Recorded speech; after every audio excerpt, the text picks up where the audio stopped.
Hello, Patrick Fahy here with my Rugby World Cup podcast.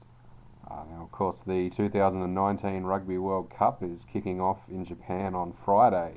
Fans here in Australia will probably be tuning in to watch the games on TV, but some people are fortunate enough to be heading over to Japan to watch some of these games live, and one of those is Burnie Rugby Club life member Paul Smith, who's heading off to see all of the Wallabies pool games, and had a chance to catch up with him before he left. So let's hear what he had to say. We'll be Wallaby groupies for a month, so we're following the Wallabies around Japan. Start off in Sapporo, then we got that's against Fiji. Then we've got a week later Wales versus Australia in Tokyo. A week after that we've got we've got Australia versus Uruguay in Oita, which is on the island of Kyushu, and then we go north to Shizuoka, which is sort of round about Mount Fuji, and we see Australia play Georgia. Then we go back to Oita because we're going to the two quarterfinals in Australia's side of the draw. So hoping obviously that Australia get through and you might see them there as well. Banking on Australia finishing 1 or 2 in their pool, yeah. And how do you see Australia's chances in this upcoming tournament? Well, I think they're better now than what they were a few months ago, and I really, we should beat Fiji, Uruguay, and Georgia. So the big test will be Wales, and anything can happen. And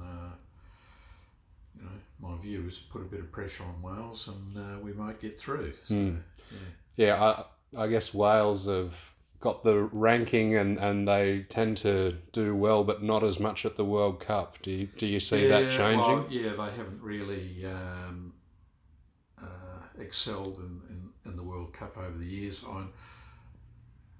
On my view about the world rankings, I find it slightly incredulous that a country can achieve world number one status without beating New Zealand. So anyway, that's by the by. And without winning the World Cup, I suppose. Yeah. So it's probably Wales and Fiji would be the tougher games in Australia's pool. Do you think? I think so. I did see Georgia play Scotland the other day, and they know what they're doing, and they're a pretty big unit. But I suspect Australia's sort of experience and structure will probably win the day there. But it'd be interesting to see. And I think we want to come on top of the pool because that means we'd be less likely to play New Zealand in the quarterfinals. That's right. Finish top of the pool, and it means we avoid potentially England in the quarterfinals, and if everything else goes according to plan, we wouldn't meet New Zealand until the final. But they've got a big game first up against South Africa, so anything could happen there. And I guess if you want to win it, you've got to beat them at some point, don't you? Exactly. Yeah, exactly. Yeah. And you've been to Japan before, have you? Yeah. Well, my wife Judy is a retired Japanese teacher, and she's been to Japan many times for school trips. I've been over a couple of times with her. And about 20 odd years ago, we lived in Japan while Jude was doing a uni course, and I looked after the kids. So that was for 6 months. So, going to Japan is... Didn't get round to playing any rugby in that time? Well, I was I was training with a company team, but they weren't in a formal competition, and their games depended on arranged games, and they never actually got a game arranged while I was there. So I did a lot of training, but I never actually played. Yeah. I guess this is going back a few years now, but what is it like in Japan with rugby? Because I suppose this is the first time it's going to be in a country where rugby is more of a Oh. minor sport? What do you think it'll be like? Look, I think the Japanese will go mad. It's a World Cup. It's a big deal, and they'll love everybody, and everybody will love them. So it should be a great experience, I reckon. Yeah. And how do you think Japan might go? Well, they could finish second in their pool with a bit of luck and a fair breeze, but it'd be a big ask, I think. Yeah. And outside of Australia's pool, who are some of the other sides that you'd be keeping an eye on? New Zealand, obviously. Do you barrack for New Zealand at all? Well, I'm a New Zealand-born Australian, so I barrack for New Zealand whenever they don't play Australia. Right. And when they do play Australia, I barrack for Australia. Right. Yeah. So if one of them got to the final, then you'd be. Oh yeah. Well, if Australia doesn't make it, that's my preferred option. Then I'm happy for New Zealand to win it. And there'd be 3 in a row if they can. They can. Yeah. Oh, well, I think that's by rights they should have had a lot more, but they couldn't deliver the goods on past in past World Cups. Yeah.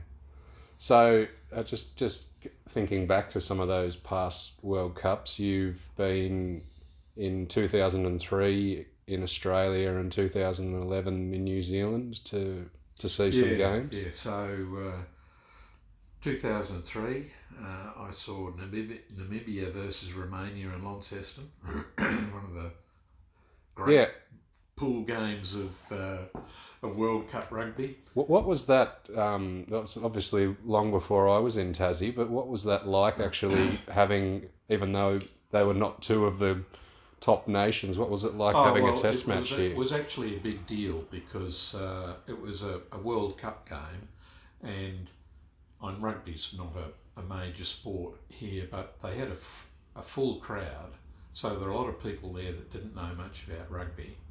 And the local radio station had sort of devised this system whereby if your number plate finished with an even number, you barracked for Namibia, and an odd number, you barracked for Romania. So they got the crowd going pretty well, and I remember the first line out, and the players were lifted in the air, and all these people that weren't used to rugby, there was this big sort of ooh went around the field. So it was a carnival atmosphere. It was great. Yeah. So were you Namibia or Romania? I can't remember now. No, I can't remember. And then I ended up getting tickets for the both semi-finals, and I saw Australia beat New Zealand in Sydney in the semi. So that was good. Yeah, it seemed like that that one seemed to be set up for Australia to win, and the final was probably a bit unexpected, wasn't it? But for Johnny Wilkinson, they would have won it. So, but anyway, that's life. Yeah. So some good memories there, even though the ending wasn't quite how you wanted it. Yeah.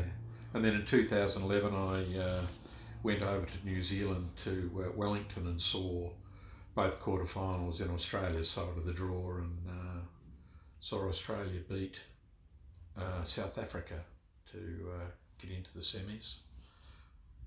Yeah. So looking back on those and in, I guess, any other World Cups that you may have just seen on TV, what's your favourite memory of a World Cup?